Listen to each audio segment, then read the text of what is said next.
The old GE radio wasn't supposed to work. It was a gift from my grandfather, something he kept in his attic since the 60s. Cracked bakelite, dust in every crevice, the tuning knob rusted halfway off. It was more decoration than anything else, something to make the living room look vintage, like all those Pinterest posts. It didn't even have a cord. But the night my fiancée Olivia left for her sister's wedding in Michigan, I came home to find the radio humming. It sat on the shelf next to the record player, glowing faintly. No static, just a soft, low voice, repeating. "This is WZRT, your final frequency." Then silence. I stared at it for a full minute before approaching. The room felt colder. I reached out, touched the plastic casing, still cold, still unplugged. Chapter 2. Dead air. I tried to rationalise it. Maybe it was interference. Maybe a neighbour had a ham radio. Maybe it was my phone. But my phone was off, charging in the bedroom. And anyway, who still uses WZRT? I looked it up. No results, no FCC listing, no frequency band, no trace it ever existed. Later that night, I couldn't sleep. I sat on the couch, watching reruns with the volume muted. Every so often, I'd glance toward the shelf. The radio just sat there, harmless. Until 2:14 a.m, when it clicked again. The dial turned. By itself, a faint voice. Female, whispering. "You shouldn't have left the door unlocked." I bolted upright. My front door was unlocked. Chapter 3. The Listener. I didn't tell Olivia. She was already stressed out. Her sister was 5 months pregnant and hormonal, and Olivia was always the family glue. Instead, I did something stupid. I kept the radio. Even worse, I started listening. Every night, the voice would come on. Always at 2:14 a.m, sometimes male, sometimes female, sometimes both, layered, like two songs playing at once. It never said the same thing twice, but it always seemed personal. "He's in the mirror again. Don't drink the milk. There's something behind your eyes." Sometimes it mentioned names, people I hadn't thought about in years. My third grade teacher, Miss Hollings, the kid I punched in 9th grade, my dog Rusty, who died when I was 6. I couldn't stop listening. Chapter 4, 97.6. After 2 weeks of this, I snapped. I drove an hour to a radio engineer's repair shop near Scranton. The guy looked like Doc Brown from Back to the Future. Cigarette in his mouth, grease under every fingernail. He popped the back of the radio open and laughed. "Dude, this thing doesn't even have a power source. No battery, no capacitor. Nothing's wired in." He shook it upside down. A dead moth fell out. I asked if it could pick up pirate stations. "Only if they're broadcasted from the afterlife," he said. Chapter 5. Olivia returns. Olivia came back the next weekend.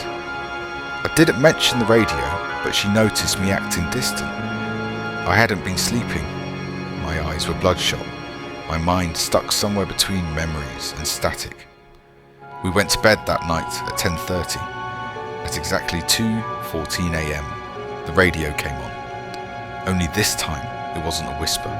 It screamed, "Get out! Get out! Get out!" Olivia shot upright, heart racing. What the hell was that? I told her everything. She didn't laugh. She didn't dismiss it.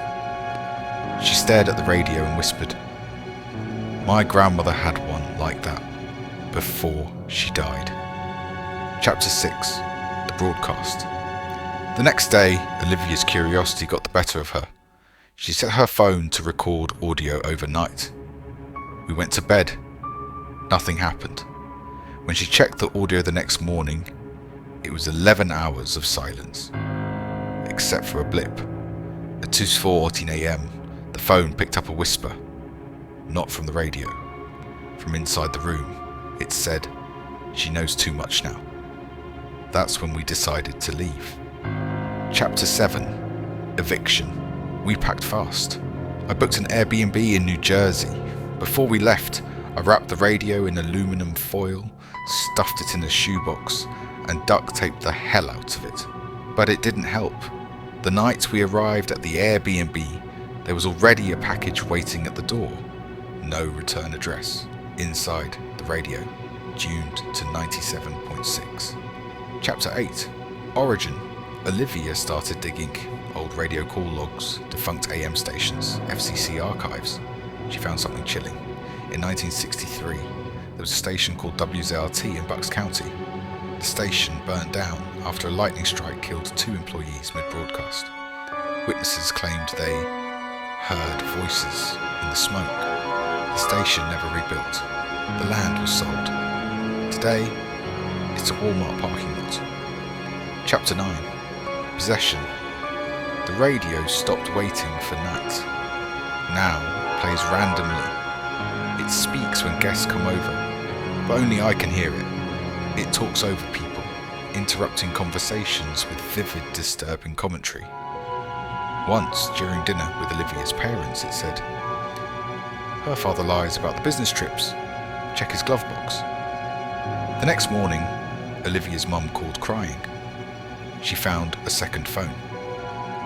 Chapter 10, The Loop. We can't throw it away. We've tried rivers, dumpsters, even a junkyard fire. It always returns. Sometimes before we even leave the parking lot. I think the radio isn't haunted.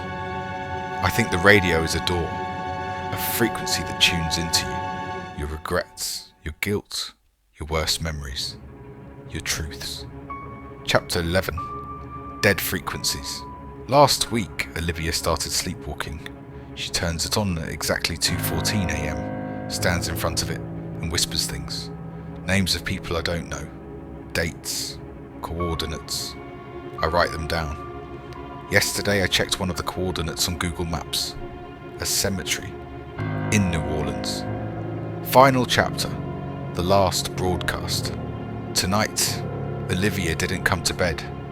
I found her in the kitchen, eyes open, staring into the radio as it crackled. Then the voice changed. It sounded like me. It said, "The message must be passed. This is your last broadcast." The dial turned itself all the way to the left. Then silence. The radio hasn't spoken since. But now the mirror hums, and when I look away, I swear I hear it tuning up again. If you ever find a radio that turns on by itself, leave it. Don't listen. Don't tune in. Because once you hear it, it hears you too.